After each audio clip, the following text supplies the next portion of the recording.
নমস্কার। কথায় কথায় কথামৃত অনুষ্ঠানের 478তম পর্বে আপনাদের স্বাগত। আপনারা এই অনুষ্ঠান দেখছেন প্রাণারাম বাংলা ইউটিউব চ্যানেলে, যেখানে সপ্তাহের প্রত্যেক দিন সম্প্রচারিত হয় এই কথায় কথায় কথামৃত অনুষ্ঠানটি। শুরুর সময় থাকে রাত্রি 9টা, আর কোষ্ঠীপাথর প্রাণারাম ইউটিউব চ্যানেলে প্রত্যেক সপ্তাহের শনিবার সম্প্রচারিত হয় শ্রী শ্রী মায়ের কথা। শুরুর সময় থাকে সন্ধে 6টা। এই অনুষ্ঠানে শ্রী শ্রী রামকৃষ্ণ কথামৃততে আমরা গতকাল ছিলাম এবং আজকেও অবস্থান করব 23শে অক্টোবর 1885 প্রসঙ্গে। শ্রীরামকৃষ্ণ উত্তর কলকাতার শ্যামপুকুর অঞ্চলে একটি বাটিতে অবস্থান করছেন। সেখানে ভক্তেরা উপস্থিত রয়েছেন। আমরা গতকাল শুনেছিলাম যে কথামৃতকার শ্রীযুক্ত মহেন্দ্রনাথ গুপ্ত বা শ্রীম বা মাস্টার মহাশয় শ্রীরামকৃষ্ণের শারীরিক অসুস্থতার সংবাদ নিয়ে শ্রীরামকৃষ্ণেরই চিকিৎসক ডক্টর মহেন্দ্রলাল সরকার মহাশয়ের কাছে বেলা 11টায় গিয়েছিলেন। ডাক্তারবাবু তার কাছে সব সংবাদ জেনে নিয়ে বলেছিলেন যে পরে ঠাকুর শ্রীরামকৃষ্ণের কাছে যাবেন, তাকে দেখতে যাবেন, আর গাড়ি নিয়ে বেরিয়ে অন্যান্য রুগী দেখার জন্যে তিনি মাস্টারমশাইকে নামিয়ে দিয়ে গিয়েছিলেন হেদুয়ার চৌমাথায়। সেই যে প্রসঙ্গটি আমরা যেখানে শেষ করেছিলাম তার পরের অংশে আজকে প্রবেশ করব শ্রী শ্রী রামকৃষ্ণ কথামৃততে, যার সূচনায় কথামৃতকার উদ্ধৃত করেছেন তব কথামৃতং তপ্ত জীবনং কবিভিরীঋতং কল্মষাপহং শ্রবণমঙ্গলং শ্রীমদাততং ভুবি গৃণন্তি ये ভূরিদা জনাঃ। বেলা 3টা কথামৃতকার লিখছেন। তাহলে ওই ডাক্তারবাবু হেদুয়ার চৌমাথায় নামিয়ে দেওয়ার পর মাস্টারমশাই বাড়ি গেছেন, গিয়ে আবার শ্যামপুকুর বাটিতে এসেছেন।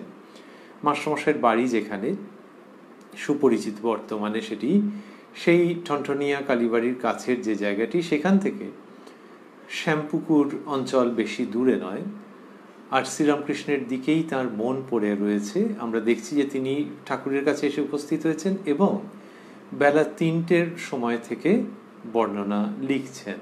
বেলা 3টা, ঠাকুরের কাছে 2-1টি ভক্ত বসিয়া আছেন। তিনি ডাক্তার কখন আসিবে আর কটা বেজেছে বালকের ন্যায় অধৈর্য হইয়া বারবার জিজ্ঞাসা করিতেছেন। ডাক্তার আজ সন্ধ্যার পর আসিবেন। তো এই মাস্টারমশাই লিখছেন যে ঠাকুরের বাচ্চাদের মতো অবস্থা, এবং কিরকম হয়েছে, বাচ্চাদের মতো অধৈর্য হয়ে ডাক্তার কখন আসবে আর কটা বেজেছে এটা বারবার জিজ্ঞেস করছেন। আমরা আগেও দেখেছি যে ঠাকুর শ্রীরামকৃষ্ণের শরীরের অত অসুখ, কিন্তু তিনি একেবারে অদ্ভুত আনন্দপূর্ণ ঈশ্বরীয় ভাবে অবস্থান করেন, আর শরীরের ব্যাপারটা মাঝে মাঝে তার যেন মনে পড়ে ঠিক বাচ্চা ছেলেদের মতো। বাচ্চা ছেলেদের মতো মানে দুরকম ভাবে। এক হচ্ছে শরীরের ব্যাপার নিয়ে তিনি যখন ব্যস্ত হচ্ছেন তার মধ্যে বাচ্চা ছেলের ভঙ্গি রয়েছে, আরেকটি হচ্ছে বাচ্চা ছেলে যেমন হয়তো জ্বর গায়ে খেলতে চলে গেল, সেরকম শ্রীরামকৃষ্ণের যে লীলা, সেখানে গলায় কি হয়েছে সে এক ধারে পড়ে থাকছে। ঠিক বাচ্চা ছেলের মতো তিনি দেহ বিস্মৃত হয়ে তাঁর এই অপূর্ব লীলার মধ্যে অবস্থান করছেন, এবং তিনি যেভাবে কথা বলছেন, যে প্রসঙ্গ করছেন, যে অমীয় ঈশ্বরীয় বার্তা উপস্থাপন করছেন, তাতে কারোর পক্ষে বোঝাও মুশকিল, কেউ যদি নতুন আসে, যে এর শরীরের এই কষ্ট রয়েছে। তাই এই দুই দিক দিয়ে তিনি একদম বাচ্চা ছেলের মতো, এটি কথামৃতকার জানিয়েছেন একাধিকবার। আর বললেন যে ডাক্তার আজ সন্ধ্যার পর আসিবেন। এইবার শ্রীরামকৃষ্ণের তো ভাবান্তর হতো মাঝে মাঝেই, যে তিনি একটি ভাবে রয়েছেন আবার একটি ভাব হচ্ছে, ওই বাচ্চা ছেলের মতো, যে ডাক্তার কখন আসবেন, এখন কটা বাজে, এইসব জিজ্ঞেস করছেন। তো তারপরে আবার তার অন্য ভাব হচ্ছে। মাস্টারমশাই লিখছেন, হঠাৎ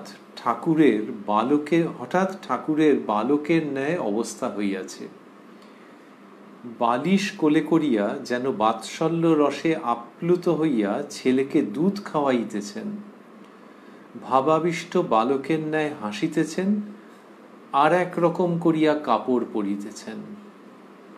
তাহলে কাপড় পরছেন যে নানান রকম ঘুরিয়ে ফিরিয়ে, আর হয়েছে যে বালিশটা কোলে নিয়েছেন, নিয়ে বাৎসল্য রসে আপ্লুত হয়ে যেন ছেলেকে দুধ খাওয়াচ্ছেন। এইটাতে ভক্তদের কিরকম মনে হয়েছে।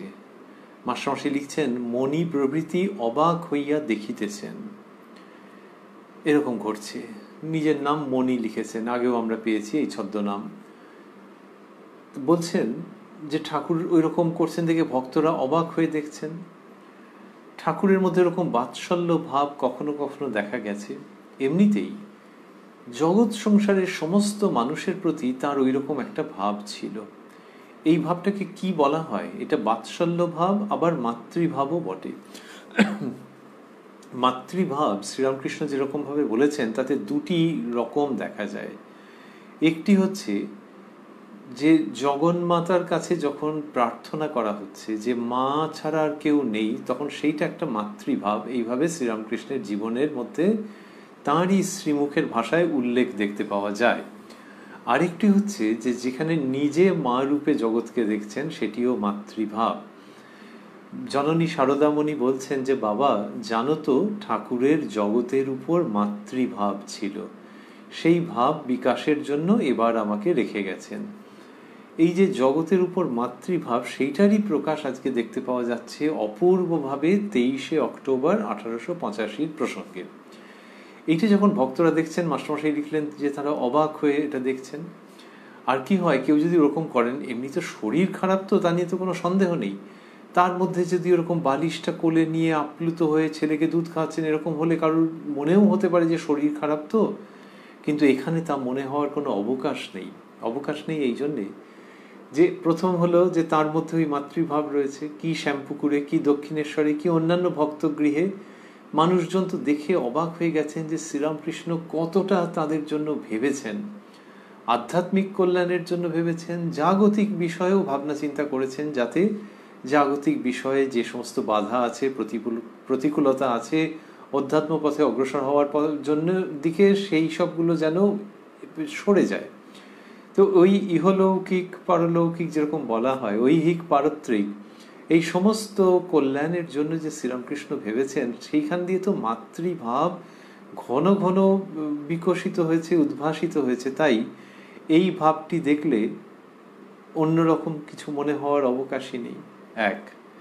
দুই হচ্ছে, শ্রীরামকৃষ্ণের যে ভাবান্তর হয় সেটা তো ভক্তেরা বিভিন্ন সময় দেখেছেন। তো মাস্টারমশাই দেখছেন সেই 1882 সময়ের থেকে, যে কখনো কখনো মাকে ডাকতে ডাকতে এমন তিনি তন্ময় হয়ে যাচ্ছেন যে কথা হচ্ছে মায়েতে ছেলেতে, মায়ের দিকটা তো শুনতে পাওয়া যাচ্ছে না, কিন্তু ঠাকুর যা বলছেন মাকে সেগুলো শুনতে পাওয়া যাচ্ছে।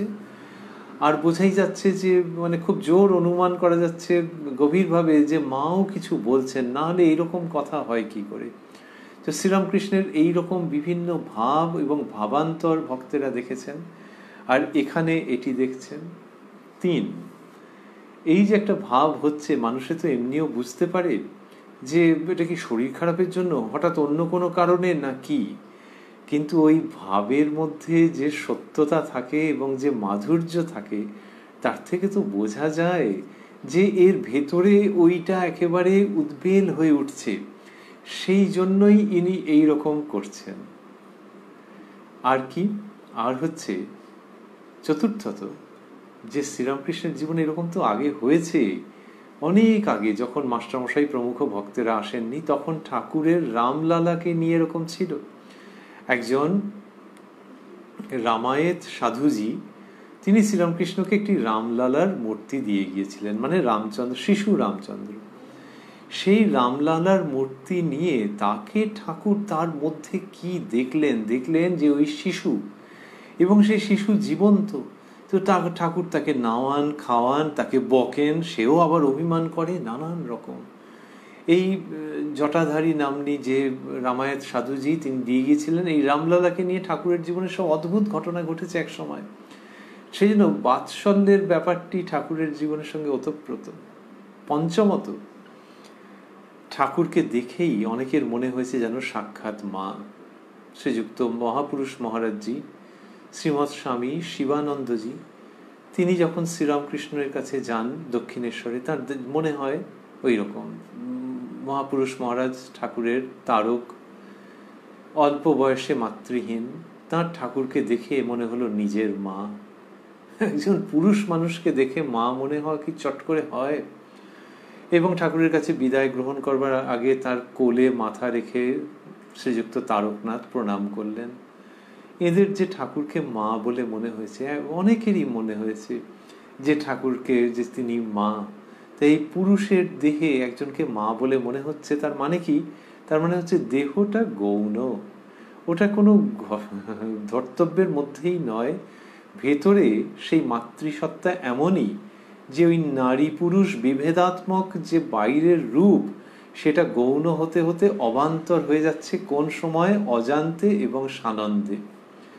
সেই শ্রীরামকৃষ্ণের মধ্যে এইসব রয়েছে। তো সেই জন্য শ্যামপুকুর বাটিতে এরা যখন দেখছেন তখন প্রচণ্ড আনন্দ হচ্ছে, বুঝতেই পারা যায়। আর মাস্টারমশাই লিখছেন, মণি প্রভৃতি অবাক হইয়া দেখিতেছেন। কি দেখিতেছেন? আরেকবার শ্রবণ করব।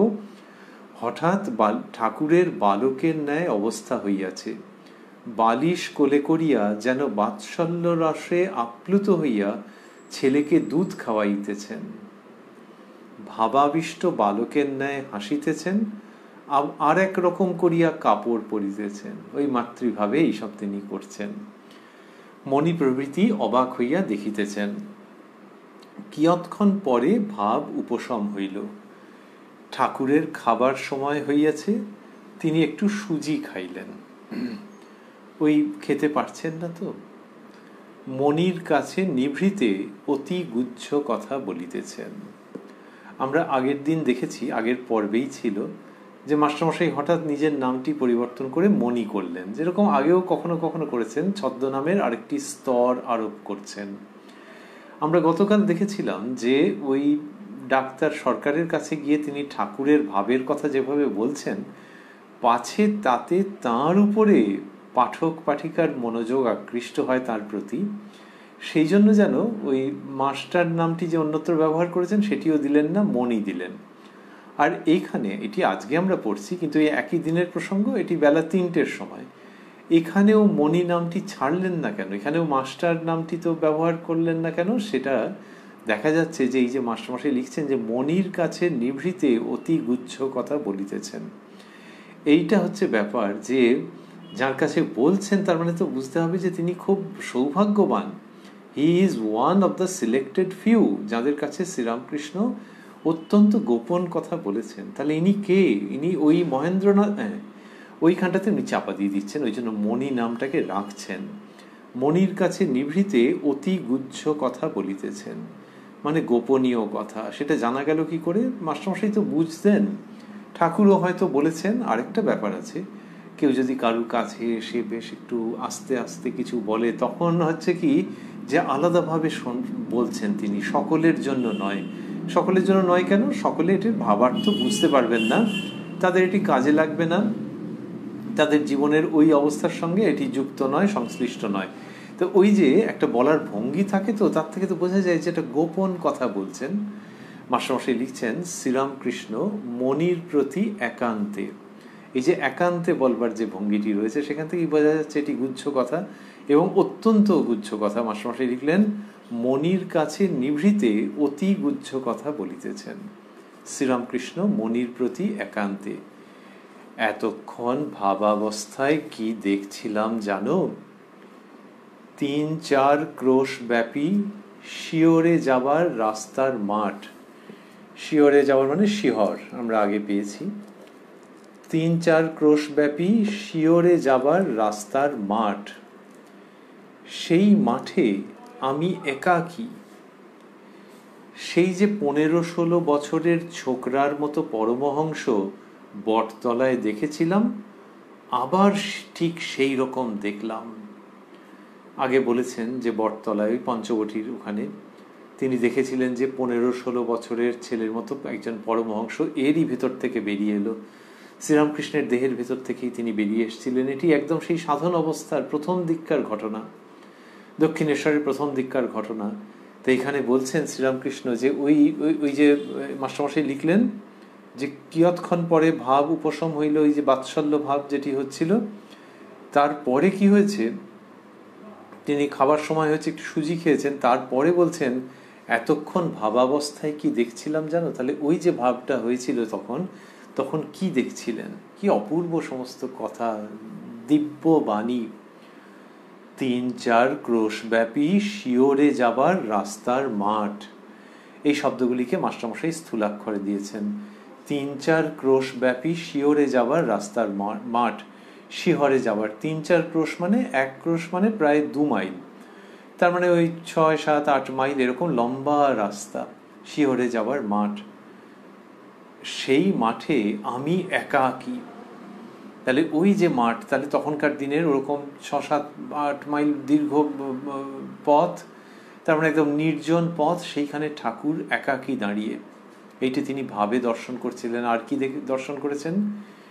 সেই যে 15-16 বছরের ছোকরার মতো পরমহংস বটতলায় দেখেছিলাম, আবার ঠিক সেই রকম দেখলাম। এই দর্শন হচ্ছে, এই যে দর্শন হচ্ছে, এ ভারী অপূর্ব। এরকম তার সব ঘটনা ঘটছে ওই শ্যামপুকুর বাটিতে বসে, এরকম অবস্থা হচ্ছে। তারপর বলছেন চতুর্দিকে আনন্দের কুয়াশা, এই শব্দগুলিকেও স্থূলাক্ষরে দেওয়া আছে।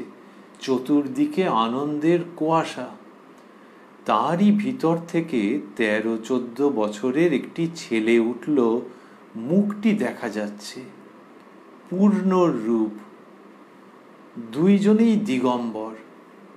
তারপর আনন্দে মাঠে দুইজনে দৌড়াদৌড়ি আর খেলা। বললেন যে চতুর্দিকে আনন্দের কুয়াশা, কি চমৎকার বর্ণনা! যে শিহরে যাওয়ার ওরকম 6-7 মাইল লম্বা রাস্তা, তার মধ্যে ঠাকুর একা। সেই 15-16 বছরের, তাঁরই ভাষায়, ছোকরার মতো পরমহংস বটতলায় দেখেছিলাম, আবার ঠিক সেই রকম দেখলাম। আর কি হলো? যে চতুর্দিকে আনন্দের কুয়াশা, তারই ভিতর থেকে 13-14 বছরের একটি ছেলে উঠল, মুখটি দেখা যাচ্ছে। ওই ছেলেটির মুখ দেখা যাচ্ছে। তাহলে এই আনন্দের কুয়াশা, আমরা অনেক সময় বলি আবার কুয়াশা, তো এই মিস্ট, ব্লিসফুল মিস্ট, সেই আনন্দের কুয়াশা, তার মধ্য থেকে একটি ছেলে উঠল, মুখটি দেখা যাচ্ছে, পূর্ণ রূপ। এই পূর্ণ রূপ বলছেন মানে শ্রীযুক্ত পূর্ণচন্দ্র ঘোষ ঠাকুরের বালক ভক্ত, এবং শ্রীরামকৃষ্ণ বলেছিলেন যে ঈশ্বর কোটি, সংসারীদের মধ্যে একমাত্র একজনের কথাই বলেছিলেন। সেই পূর্ণ রূপ মানে হয়তো পূর্ণচন্দ্রকেই দেখছেন, অথবা ওই রূপের কাউকে দেখছেন, কিন্তু পূর্ণচন্দ্র হওয়ারই সম্ভাবনা বেশি, এরপরে আমরা দেখব। তাহলে এবং সেই তিনি উঠলেন কিরকম ভাবে? বললেন যে তারই ভিতর থেকে, কোত্থেকে? আনন্দের কুয়াশার ভেতর থেকে। কি অদ্ভুত কাব্যময় বর্ণনা! কাব্য বললেও যেন একটা ফিক্সড ফরম্যাট বোঝায়, সেই সমস্ত ছাড়িয়ে এই অদ্ভুত আনন্দ ঘন অধ্যাত্ম রসমণ্ডিত দিব্য উচ্চারণ। বললেন চতুর্দিকে আনন্দের কুয়াশা, চারিদিকে কুয়াশা, তো কুয়াশা তো পরে, এটা আনন্দের কুয়াশা।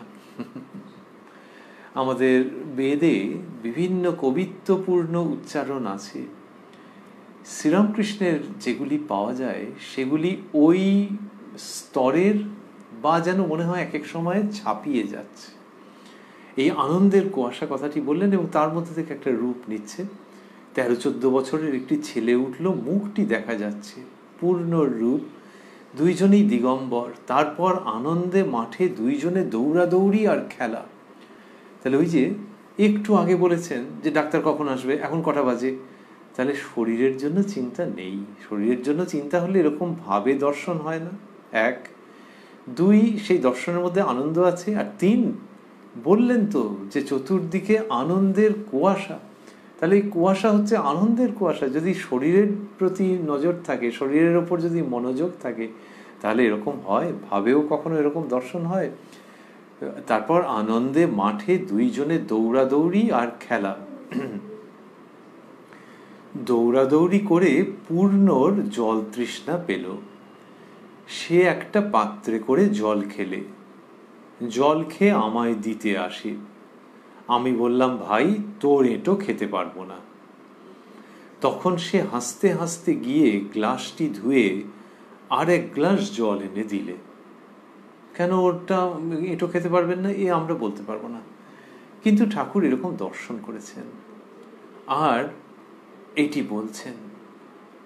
আচ্ছা, এ তো এমনি তো হলো তো, যে পূর্ণচন্দ্রের মতো একজনকে দেখেছেন আর সে দুজনে মিলে মাঠের মধ্যে ছুটোছুটি করে হচ্ছে, এরকম খেলা হচ্ছে, তারপর জল তেষ্টা পেয়ে গেছে পূর্ণচন্দ্রের, তারপর ঠাকুর এরকম বলাতে গ্লাসটা ধুয়ে এনে আরেক গ্লাস জল দিল। এর মধ্যে ঠাকুরের একটা কিছু গভীর অনুভূতি ছিল। ওই যে 3-4 ক্রোশ ব্যাপী শিওরের মাঠ, চতুর্দিকে আনন্দের কুয়াশা, পরমহংসের উৎপত্তি, সেই পরিচিত পরমহংস, এই সবটা মিলে এক গভীর আনন্দের স্পর্শ দিয়ে গেছে ঠাকুর শ্রীরামকৃষ্ণকে। গভীর শব্দটি অগভীর ক্ষেত্রে, ওই আনন্দ আসলে অনির্বচনীয়, বাক্য মনের অগোচর বলেই মনে হয়। ঠাকুর তার কতক কতক প্রকাশ করছেন এবং সেখানে কতগুলো যেন চিত্র, একটা একটা একটা একটা চিত্র, কিন্তু সমস্তটা ওই রকম অতল স্পর্শী আনন্দের আভাস নিয়ে এসেছে, এখনো ভেতরটাতে পরিপূর্ণ করে রেখেছে। সেই জন্যই ঠাকুর তাঁর মণি বা মাস্টারের সঙ্গে একান্তে এই কথাগুলি বলছেন, যে ভেতরের ভাবটা এত তীব্র গভীর আছে যে একটু ফিসফিস করে, একান্তে মানে তো ওই ফিসফিস করে বলছেন। বলতে বলতে কি হলো, মাস্টারমশাই লিখছেন, ঠাকুর আবার সমাধিস্থ, কিয়ৎক্ষণ পরে প্রকৃতিস্থ হইয়া আবার মনির সহিত কথা কহিতেছেন, আবার অবস্থা বদলাচ্ছে।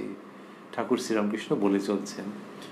তো ওই যে আবার সমাধিস্থ হয়ে গেলেন, তো তার মানেই হচ্ছে যে ওই ভেতরের ভাব ওইরকম টেনে রেখে দিয়েছে তাকে, এবং সেইখানেই তিনি আবার সমাধিস্থ হয়ে গেলেন।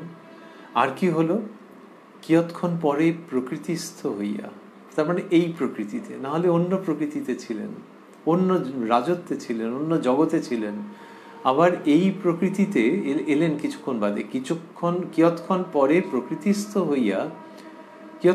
প্রকৃতিস্থ হইয়া আবার মনির সহিত কথা কহিতেছেন। এখন এই যে কথাগুলো বলছেন, এই কথাগুলো ভেতরের সেই অধ্যাত্ম রস মণ্ডিত অবস্থা, সেইখান থেকে উত্থিত হচ্ছে।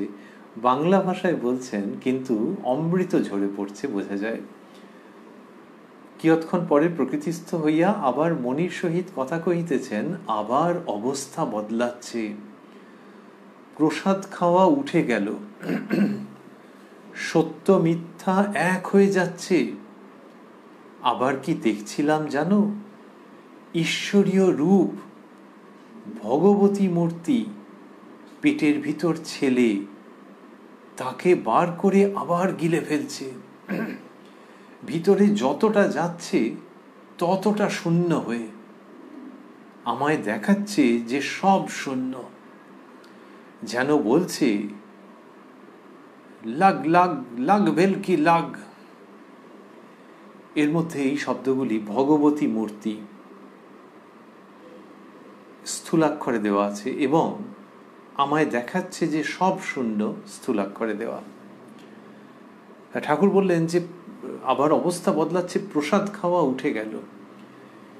এইটার দুটো মানে, একটা হচ্ছে যে ইদানিং এইরকম হচ্ছে, অবস্থা বদলাচ্ছে, আরেকটা হচ্ছে ভাবের মধ্যেই ওরকম অবস্থা বদলাচ্ছে, প্রসাদ খাওয়া উঠে গেল। উঠে গেল মানে কি, বলা দুরূহ, হয়তো এরকম যে প্রসাদের আর প্রয়োজন থাকছে না, ওই সেই ঈশ্বরীয় সত্তার সঙ্গে এমন একটা একাত্মতা অনুভূত হচ্ছে যেখানে কোনো রকম বিচ্ছেদের ভাবও যেন আসতে পারছে না। প্রসাদের সঙ্গে বিচ্ছেদের কি, ওই আর কি, তাঁর প্রসাদ গ্রহণ করা, সেই জায়গাটাও মনের মধ্যে আর আসতে চাইছে না, তাঁর সঙ্গে একাত্মতা। প্রসাদ খাওয়া উঠে গেল, সত্য মিথ্যা এক হয়ে যাচ্ছে, এইটা আরেক রকম। এই যে আরেক রকমের একটা অবস্থা আসছে, শ্রীরামকৃষ্ণ বলছেন তো অন্যত্র যে সত্য দিতে পারলুম না মাকে, কিন্তু এখানে বলছেন সত্য মিথ্যা এক হয়ে যাচ্ছে। এই সবগুলোর ব্যাখ্যা সেই শ্রীরামকৃষ্ণ বলছেন যার শ্রীমুখ থেকে উচ্চারিত হয়েছে, এখানকার অনুভূতি বেদ বেদান্তকে ছাড়িয়ে গেছে। তিনি বলছেন সত্য মিথ্যা এক হয়ে যাচ্ছে। This defies any explanation, this exists and rises above any explanation whatsoever, যে সত্য মিথ্যা এক হয়ে যাচ্ছে। এটা কোন অবস্থা যেখানে সত্যকেও তিনি পেরিয়ে যাচ্ছেন, অতিক্রম করে যাচ্ছেন। এমনিতে শ্রীরামকৃষ্ণ বলেছেন ত্রিগুণাতীত অবস্থার কথা, তম রজ সত্য, তারপর সেই সত্যগুণকেও অতিক্রম করে ত্রিগুণাতীত অবস্থা হলে তবে ঈশ্বর প্রাপ্তি। কিন্তু এটি তা নয়। সত্যগুণকে অতিক্রম করে যে ত্রিগুণাতীত অবস্থা, সেটি তো সত্য। আর এখানে বলছেন সত্য মিথ্যা এক হয়ে যাচ্ছে। এই অপূর্ব অনুভূতি, এই শ্রীরামকৃষ্ণের জীবন বেদ, যেটাকে সম্ভবত অন্য আঙ্গিকে, নবতর আঙ্গিকে, নবতর ব্যঞ্জনায়, বোধে, বিদ্যায়, বুদ্ধিতে অনুধাবন করে, আস্বাদন করে তবে এক্সপ্লোর করতে হবে। শ্রীরামকৃষ্ণ জীবনের মধ্যে এরকম কতকগুলি জায়গা আছে কথামৃতের মধ্যে, যার অপূর্ব প্রায় সুপ্ত প্রকাশ, যেগুলি আরও অনেক অনেক অনুসরণ, অনুগমন, মননের, নিদিধ্যাসনের অপেক্ষা রাখে। সম্ভবত সেরকমই একটি বাক্যের মুখোমুখি আমরা। আবার অবস্থা বদলাচ্ছে, প্রসাদ খাওয়া উঠে গেল, সত্য মিথ্যা এক হয়ে যাচ্ছে। আবার কি দেখছিলাম জানো? ভগবতী মূর্তি, পেটের ভিতর ছেলে, তাকে বার করে আবার গিলে ফেলছে। এটি আমাদের শাস্ত্রে আছে। তা ওই রকম তিনি সৃষ্টি স্থিতি প্রলয় করছেন। তো প্রলয় মানে সম্পূর্ণ ধ্বংস নয়, পুরোটা যেন সংহত হয়ে একটি জায়গায় চলে আসছে, সেখান থেকে আবার সৃষ্টির উৎপত্তি হবে, সৃষ্টি সম্ভব হবে। কিন্তু টেম্পোরারিলি সমস্ত কিছু উইথড্রন হয়ে যাচ্ছে। ভগবতী মূর্তি, পেটের ভিতর ছেলে, তাকে বার করছে, তাকে বার করে আবার গিলে ফেলছে। এই ভিতরে যতটা যাচ্ছে ততটা শূন্য হয়ে, যখন যখন ওটি যাচ্ছে তখন তখন শূন্য হয়ে যাচ্ছে। আমায় দেখাচ্ছে যে সব শূন্য। এইরকম হচ্ছে ব্যাপারটা, যে সব শূন্য, কিছু নেই। কিন্তু এটি ওই বৌদ্ধ ধর্মে যে নির্বাণ বলা হয়, সেই রকম বৌদ্ধ ধর্মের ভাবের মধ্যে যে শূন্য, সেই শূন্য নয়। তার কারণ এখানে ভগবতী মূর্তির কথা আছে। এই শূন্যের মধ্যে অপূর্ব পূর্ণতা আছে। শূন্যতাকে ধরে ধরে এক পূর্ণতা, শূন্যতা কিন্তু আরো বেশি কিছু, এবং সবটা মিলে পূর্ণতা। সেটা ভগবতী মূর্তি এরকম হচ্ছে বলছেন। আর ভগবতী মূর্তিকে শ্রীরামকৃষ্ণ দর্শন করছেন, সেটা বললেও সম্পূর্ণ হলো না। কারণ তিনি বলছেন আমায় দেখাচ্ছে যে সব শূন্য। কে দেখাচ্ছে? তাহলে ওই সেই মা, যার গর্ভের মধ্যে সন্তান, তাকে বের করে আবার তিনি অন্তঃস্থ করছেন। তিনিই দেখাচ্ছেন যে সব শূন্য। তাহলে সেই মায়ের উপস্থিতি, শ্রীরামকৃষ্ণ বিভিন্ন সময় বলেছেন আমার মা সব জানে, আমি যন্ত্র তিনি যন্ত্রী, যেমন করান তেমনি করি, যেমন বলান তেমনি বলি, যেমন চলান তেমনি চলি। সেই শ্রীরামকৃষ্ণই বলছেন যে আমায় দেখাচ্ছে যে সব শূন্য। যেন বলছে লাগ লাগ লাগ ভেলকি লাগ। এইসব কথা মাস্টারমশাই শুনছেন আর লিখছেন। মণি ঠাকুরের কথা ভাবিতেছেন, বাজি করি সত্য আর সব মিথ্যা। ঠাকুর শ্রীরামকৃষ্ণ এটি আগে বলেছেন তো অনেকবার, সেটা মাস্টারমশাইয়ের মনে পড়ছে। এই শ্যামপুকুর বাটিতে শ্রীরামকৃষ্ণ যে অবস্থান করছেন, কি অপূর্ব একটা জায়গা। যে এই জগৎ, এই শ্যামপুকুর বাটি, সেখানকার খাট বিছানা, তার উপরে শ্রীরামকৃষ্ণের অবস্থান, শরীরের অসুখ, ভেতরের আনন্দপূর্ণ ভাব, যার প্রকাশ কতকটা কতকটা ওই আনন্দের কুয়াশা শব্দাবলীর মধ্যে। আবার জগতের অনিত্যতার অভূতপূর্ব উচ্চারণ, যে ভগবতী সন্তানকে গিলে ফেলা এবং ভেতরে যতটা যাচ্ছে ততটা শূন্য হয়ে। এই শূন্যের, এই বৈরাগ্যের বাণী আবার ওই পূর্ণের, ওই ভগবতী মূর্তির চিত্র, সব মিলে বিচারে, বৈরাগ্যে, বিপুল আনন্দে শ্যামপুকুর বাটির দিনগুলি পরিপূর্ণ। মাস্টারমশাই লিখছেন শ্রীরামকৃষ্ণ আচ্ছা, তখন পূর্ণকে আকর্ষণ করলাম, তা হলো না কেন? এইতে একটু বিশ্বাস কমে যাচ্ছে। এটা একটা অন্য ভাবের কথা, যে এইবারে আবার এই জগতে শ্রীরামকৃষ্ণ এবং পূর্ণচন্দ্র তার বালক ভক্তের প্রসঙ্গ আমরা শুনেছি, তা একটু আগে স্মরণ করেছি। তো তাকে শ্রীরামকৃষ্ণ বলছেন আকর্ষণ করলাম। এটা উনি বলতেন যে ওই যে শুদ্ধ সত্য, যে তাকে খুব করে আকর্ষণ করা, যাতে তার ভেতরে আধ্যাত্মিক ভাবের বিকাশ হয়। আকর্ষণ করা মানে আর কি? ঠাকুর তার তো এমনি স্থূল শরীরে এরকম কষ্ট রয়েছে, গলার কষ্ট। আকর্ষণ করা মানে তার ভেতরে যে অমীয় উদার ঈশ্বরীয় ভাব, যে পরমার্থের অবস্থিতি, সেই দিকে আকর্ষণ করা। সেই ক্ষমতাটা ঠাকুরের ছিল নাকি? এখন বলছেন যে ভাবটা হচ্ছে এরকম যে জানি তো যে আকর্ষণ করলে হবে, কিন্তু কই হচ্ছে না তো। এই একটা অদ্ভুত ব্যাপার, যে নিজের জন্য কিছু চাওয়া নয়, এক কণাও নয়, কিন্তু ওর কল্যাণের জন্য এই ভাবের দিকে আকর্ষণ করা, যাতে ভেতরকার যে অন্য সংস্কার আছে, ভেতরের যে সীমাবদ্ধতা আছে, সেগুলোর থেকে ছেলেটা মুক্ত হয়ে এই উদার শুদ্ধ ভাবের, আসক্তিবিহীন ভাবের বৃত্তের ভেতরে চলে আসতে পারে। সেই জন্য আকর্ষণ, কিন্তু হচ্ছে না যখন, তখন আবার একটু বিশ্বাস কমে যাচ্ছে। আচ্ছা, তখন পূর্ণকে আকর্ষণ করলাম, তা হলো না কেন? এইতে একটু বিশ্বাস কমে যাচ্ছে। কি বাচ্চাদের মতো উক্তি! পরমহংস একদম বাচ্চাদের মতো বলছেন যে এই ব্যাপারটাতে একটু বিশ্বাস কমে যাচ্ছে। তার মানে পুরো জিনিসটা যে আকর্ষণ করলাম অথচ হলো না, তাহলে পুরো ব্যাপারটা মনি। ওসব তো সিদ্ধাই। ওই ঠাকুরের কাছে এগুলো শুনেছেন, শিখেছেন। শ্রীরামকৃষ্ণ ঘোর সিদ্ধাই। এইবার ঠাকুর নিজের জায়গাটাতে চলে এসছেন। ওই বাচ্চাদের মতো একটু ব্যস্ত হয়েছিলেন। মাস্টারমশাই যেই এটি স্মরণ করেছেন, তখন ঠাকুর বলছেন ঘোর সিদ্ধাই, যে ওই যে আকর্ষণ করলাম। এমনিতে ঠাকুর বলতেন যে সিদ্ধাই মানে ওই কাউকে কিছু পাইয়ে দেওয়া, শরীর ভালো করে দেওয়া, অর্থাগমের ব্যবস্থা করে দেওয়া, ওইসব সিদ্ধাই। এবং সেই সিদ্ধাইকে উনি একেবারে পছন্দ করেননি। প্রায় কঠিনতম ভাষায় সেটিকে সরিয়ে রাখতে চেয়েছেন, রাখার কথা বলেছেন, উপদেশ দিয়েছেন। আর এখানে ক্ষণিকের জন্য হলেও ভেবেছেন, ওই যে শুদ্ধ সত্য ছেলে তো, যে তাকে খুব করে টানলাম, সেটা হলো না কেন? মাস্টারমশাই বলছেন তো সিদ্ধাই, একটু যেন মিনমিন করেই বলেছেন আর কি, একটু ক্ষীণভাবে। ও সত্য সিদ্ধাই। একবারে শ্রীরামকৃষ্ণ খুব খুশি, বলছেন ঘোর সিদ্ধাই। তার মানে এটাও সিদ্ধাইয়ের মধ্যে পড়ছে। শ্রীরামকৃষ্ণ সেইভাবেই বলছেন। মাস্টারমশাই একটু স্মরণ করেছেন, শ্রীরামকৃষ্ণ সঙ্গে সঙ্গে সেটি জোর দিয়ে বলছেন যে তার মানে ওই জগৎ ব্যাপারের মধ্যে নিজেকে এক্সার্ট করা, এইটা ঘোর সিদ্ধাই মনি। তখন মাস্টারমশাই ভরসা পেয়ে একটু আগের কথা বলছেন, মনি।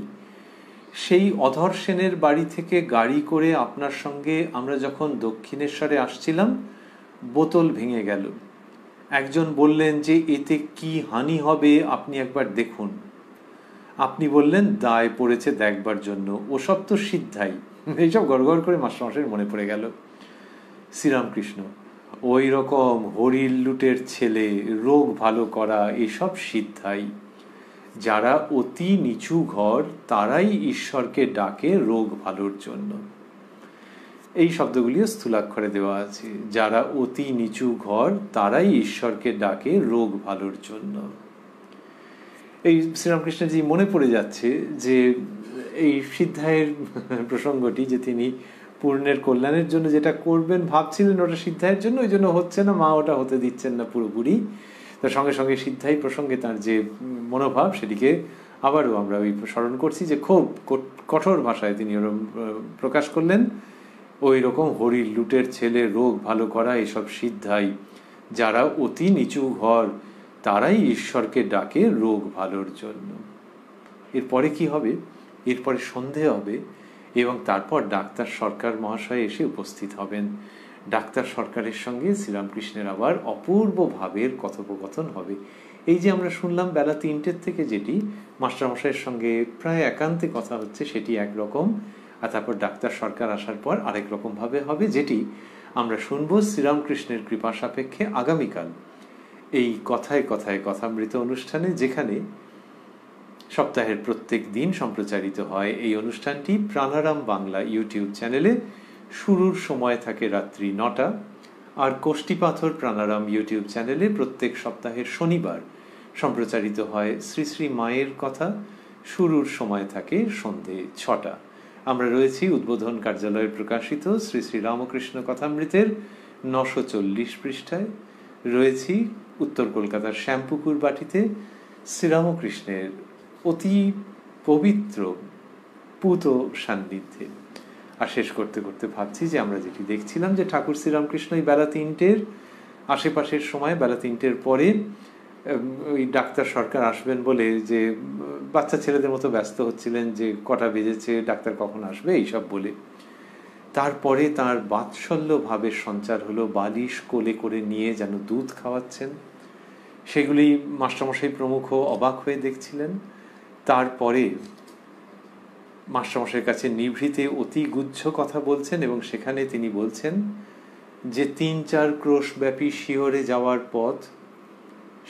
যাবার পথ এবং সেই মাঠে তিনি একাকী, শিয়রে যাবার রাস্তার মাঠ, এই মাঠ বললেন, মাঠের মধ্যে দিয়ে যেতে হয়, সেই মাঠ এবং সেই মাঠের মধ্যে তিনি একাকী।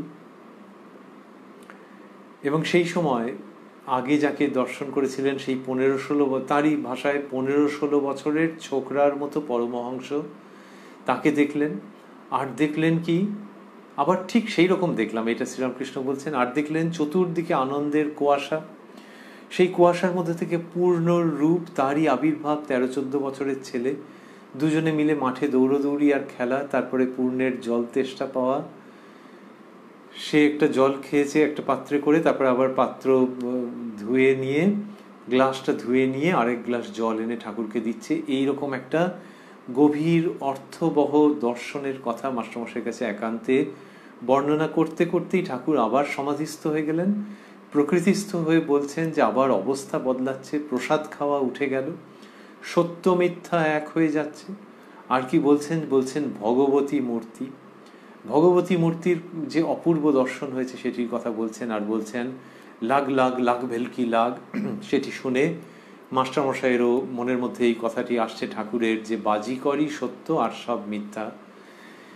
এটি হলো। তারপরে শ্রীরামকৃষ্ণ বলছেন যে পূর্ণকে তিনি আকর্ষণ করেছিলেন, তাহলে হলো না কেন? মাস্টারমশাই বলছেন তো সিদ্ধাই। ঠাকুর বলছেন ঘোর সিদ্ধাই, এবং এই সিদ্ধাই যে ভালো নয় সেটি তিনি বললেন, একেবারেই তার পছন্দের নয়, সিদ্ধাই অনুসরণীয় নয়, এটি বললেন। আর আমরা ভাবছি শেষ করতে করতে পুনরায় যে এই যে শ্রীরামকৃষ্ণের অবস্থান, শ্রীরামকৃষ্ণ যা বলছেন এই সবটাই আনন্দপূর্ণ, এবং সেই আনন্দেরই ওই যে জাগতিক দুঃখ রয়েছে শ্রীরামকৃষ্ণের গলার অসুখ, যার যেন একেবারে মূর্ত প্রতীক, বিষাদের পরিবেশ আনছে সেটি, কিন্তু আনন্দ যে রয়েছে, অধ্যাত্ম আনন্দ যা সব কিছুকে ছাপিয়ে যায়। শুধু তাই নয়, সেই জগতে প্রবেশ করলে তবে এই জগৎকে ঠিক ঠিক দর্শন করতে পারা যায়, সেটি শ্রীরামকৃষ্ণের জীবনের মধ্য দিয়ে অপূর্বভাবে প্রকাশিত। তাই তিনি বললেন এরকম পূর্ণ রূপ, এবং এরকম একটা বর্ণনা দিলেন তো শিহরে যাবার যে রাস্তার মাঠ, সেখানকার কথা বললেন। আমাদের ওইটিকে আরো প্রসারিত করে ভাবতে ইচ্ছে করে যে তিনি যেভাবে বলেছেন, তার শ্রীমুখের বাণী অবলম্বন করলে, তার জীবন অনুসরণ করলে মনে হয় পুরো জগৎটাই ওই রকম শিয়রে যাবার রাস্তার মাঠ, সেই রকমই পুরো জগৎ, এবং সেই জগতে আনন্দের কুয়াশা, আর তারই মধ্য থেকে একটি রূপ পরিগ্রহ করছে, সেই রূপটি ভগবান শ্রীরামকৃষ্ণ পরমহংসের। ওং নিরঞ্জনং নিত্যম আনন্ত রূপং ভক্তানুকম্পা ধৃত বিগ্রহং বৈ ঈশাবতারং পরমেশমিড্যং তং রামকৃষ্ণং শিরসা নমামহ।